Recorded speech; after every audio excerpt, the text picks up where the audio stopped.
Hey, Radiant Souls. My name is Heather Mays, and I am an animal communicator, energy healer for pets and people, author, teacher, and coach. And I work with clients around the world, helping them get in touch with the best version of themselves, finding the divine radiant light within. One of the things that my clients and I all work with, it's part of the human condition, is finding a way to work through our stress. And we all have stress. It's prevalent in our culture. It's not something that we need to be stressed about. It's not something that needs to weigh us down because our bodies are biologically built with mechanisms that we can use to shift out of stress. And I want to share 4 easy techniques with you today that you can use in your daily life to shift your stress. So let's get started. We don't want to look like this woman on the left, but so many of us do, right? Throughout our days, there are things that just overwhelm us, stress us out. We want to be able to hit that reset button. And so, again, these are 4 easy techniques to quickly de stress, and they are called vagus nerve resets. We've all been there, and this little face was too cute for me to pass up. You just want to crawl under the covers and hide from the world some days. And, that's not a bad thing. Sometimes our bodies give us those clues that say, hey, you need to slow down. You need to slow your roll. You need to relax. So when we're feeling overwhelmed, when we're feeling like we want to hide under the covers, what can we do to shift out of that state, to get out of that overwhelm and get ourselves back in the game? So if you think about your average daily stress level, if you look at 1 as being, I'm pretty chill, nothing really phases me, or if something stressful comes up, I kind of let it roll off my back. Or are you more toward a level 10, which I've labeled the I'm a hot mess level? So everything's a chaotic catastrophe. Things are just dropping in, and you're super stressed and you're stuck in that fight or flight mode. Where do you fall on this daily stress level? What if there was an easy way to reclaim a sense of calm in your body and your mind? And I am ready to jump right in and share that with you right now. So, we want to talk about the autonomic nervous system. Some of you may be very familiar with it, others may not. So, I'm just going to start at the beginning. You can think of autonomic as automatic. This is the nervous system in your body that is running without you needing to think about it, which is great because it's controlling things like your breathing, your heart rate, your blood pressure, your metabolism. You don't want to have to think, oh, I need to breathe now. Oh, I skipped a heartbeat. I better get another one in there, right? You want your body to run those processes. So it's amazing that it does that. We as human beings are so amazing that we have this going on within us every second of every day. It also works, like I said, without your conscious attention. And it has 2 components, the sympathetic and the parasympathetic. Now, the sympathetic system is that fight or flight. That's your stress mode. That's the chicken little, the sky is falling. Oh crap, things are a hot mess mode. When you're in that state, your pupils are dilated, your breathing is shallow and fast, your heart is beating really quickly, everything kind of constricts and contracts. And you feel that, right? You feel on edge. You feel kind of jumpy and nervous and like you're ready to go. It's the fight, flight. You want to run, flee, hide, whatever. You're stressed. That's your sympathetic. Now, that's not a bad thing. Sometimes that serves you very well. If you need to get out of a situation quickly, this is your body's way to do that. It puts all of your resources into what you need to get out of a situation. But when we're stressed, sometimes we get stuck in this. And so our systems are running in these patterns and these overproduced enzymes, and just things are not working in a relaxed, balanced way in the body. The parasympathetic is the rest and digest. You're restoring things, you're calming back down. Your pupils get smaller, your breathing expands, your heart rate slows down, you're calm, you're out of danger, you're relaxed. And I like to think of this as your parachute, parasympathetic parachute. This is you coming back down and mellowing out a bit. And this has a purpose too. There are not there's not a bad and a good with the autonomic nervous system. They work in tandem and in concert, but they also work best in balance. So when we're stressed and we're stuck in sympathetic, we're not giving our bodies a chance to rest and restore. So how do we get there? How do we shift our stress and get our bodies to that restoration mode? So, one of the primary drivers of the parasympathetic and sympathetic nervous systems is called the vagus nerve. And this is a huge nerve that runs from the base of your neck, base of your spine. Now, base of your neck, what am I saying base of your spine for? It goes all the way down to the base of your spine. If you look at that picture, it's a huge nerve. And as it's going all the way down the length of your body, down to your torso and the end of your hips, it's branching out to your heart, your lungs, your bladder, your eyes, your mouth. It's got all these little branches that are going out and getting information from your body and carrying it back up to your brain. So it's like a highway of information. And the great news is you can open your own parachutes. You can trigger your own parasympathetic nervous system. So are you ready? I want you to keep watching if you feel this is valuable information to help you improve your life. If you don't think it's worthwhile, this is your chance to cut out. We're going to go into detail about the 4 different techniques. And if it's just not your thing, no harm, no foul. I wish you well. You might already do this very well on your own, and that's amazing. But if you'd like to learn more, keep watching. Step number 1 is your breath. So we want to breathe. Now, we're already breathing automatically, but we want the kind of breathing slow and steady wins the race, as the saying goes. We want slow breaths, and we want the inhale to be shorter than the exhale. We want our out breath to take longer. So the inhalation triggers the sympathetic, the fight or flight.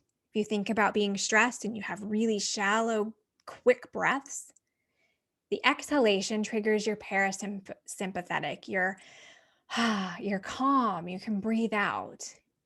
So with this first technique, you want to breathe in maybe for 5 counts and breathe out for 8, or breathe in for 6 and breathe out for 9.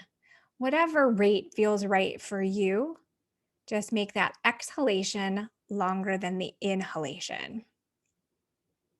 It's also really helpful to focus on your heart while you're breathing. And if you can, imagine the breath not coming from, your nose or your mouth, but coming from the area of your heart.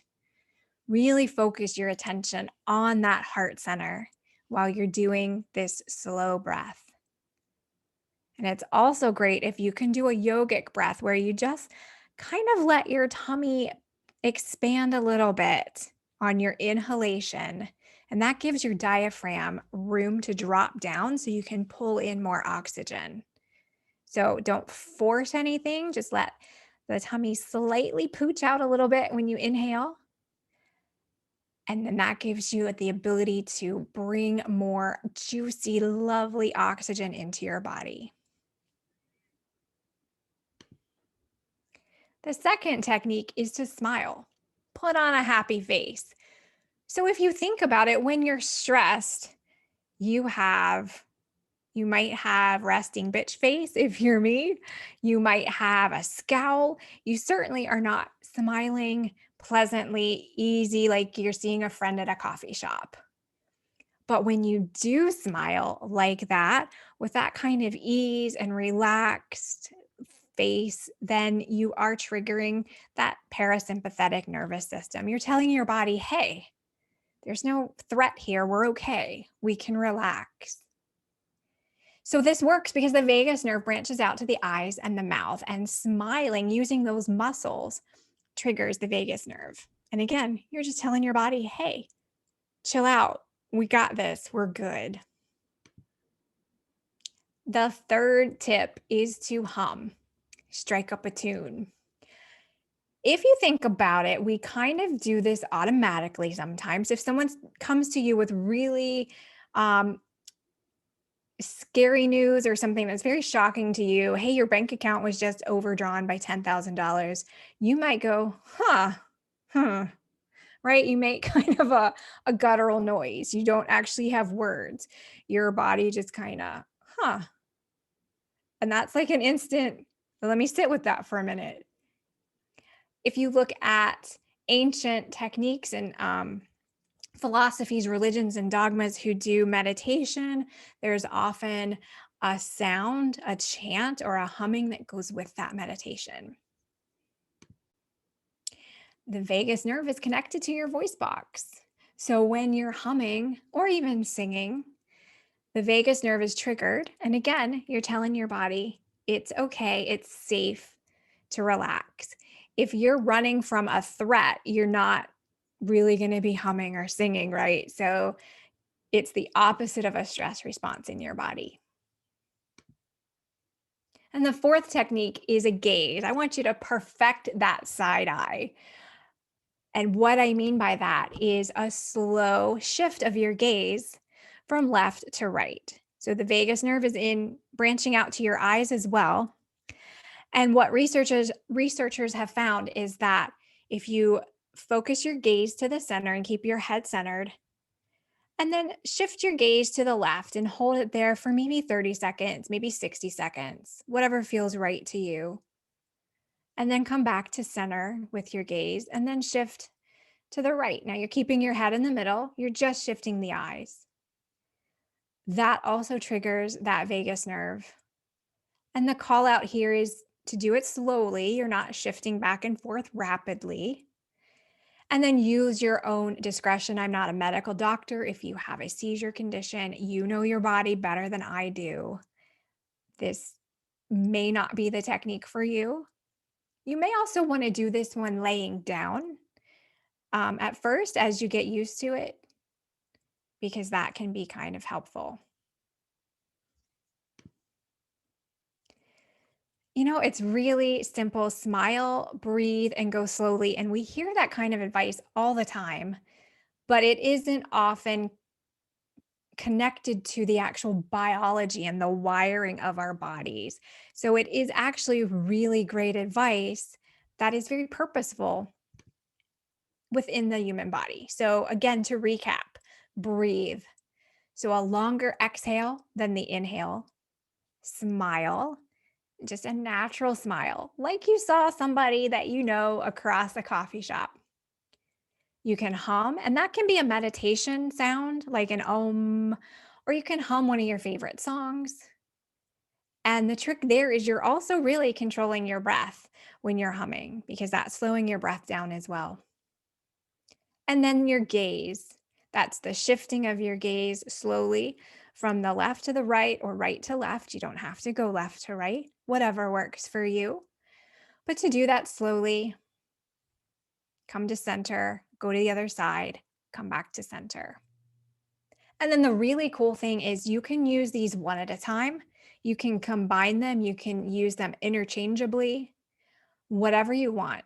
And, so often we think that when we need to go into a meditative space or we need to have our spiritual practice, we kind of put these boundaries around it where we need to be in a certain place or we need to be in a certain mood. I have to be in the right headspace to meditate. These are all techniques that are completely portable. You can do them anywhere. You can be in line at the grocery store and start humming a song. You can pull over from, your morning commute and do your breath, or you can smile at somebody who's cutting you off, right? You can take these anywhere and use them in your daily life. They're very practical. So I'd love to know what you think. Are these techniques easy enough to include in your daily routine? I'd love for you to get in touch and let me know what you think. And one of my favorite quotes, it's attributed to Ralph Waldo Emerson, but if you're a nerd like I am, there's some discussion around whether or not he actually ever wrote it or said it. But I like the sentiment behind it anyway. What lies behind us and what lies before us are tiny matters compared to what lies within us. So when we look at this, our stress is coming from our experiences, what we know to have happened, and then what we expect to happen in the future, what we're worried about, what we're scared of, what feels uncertain. All of that is tiny because what lies within us is this inherent ability to shift our own biology and control that stress response. And that is so powerful and so beautiful. So I hope you enjoyed this little presentation.